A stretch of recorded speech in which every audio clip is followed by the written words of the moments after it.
Please ভাই, please don't argue with me. তোমাদের এই কথা শুনে I am not happy at all. তোমরা আমার ছোট ভাই। বাংলাদেশ জামাত ইসলামীর ব্যাপারে তোমাদেরকে সঠিক বিষয়টি অনুধাবন করে দেওয়া আমার নৈতিক দায়িত্ব।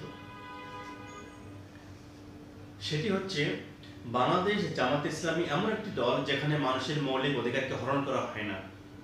জামাত ইসলামী এমনই একটি প্ল্যাটফর্ম যেখানে ধনী গরিব নির্বিশেষে সকলের প্রবেশাধিকার নিশ্চিত করে, এবং বাংলাদেশ জামাত ইসলামী এমন একটি কারখানা যেখানে শুধুমাত্র কেবলমাত্র একমাত্র সৎ ও যোগ্য লোক তৈরি করা হয়, আর অযোগ্য দুর্নীতিগ্রস্ত লোকদের স্থান হয় কারখানাটি ডাস্টবিনে।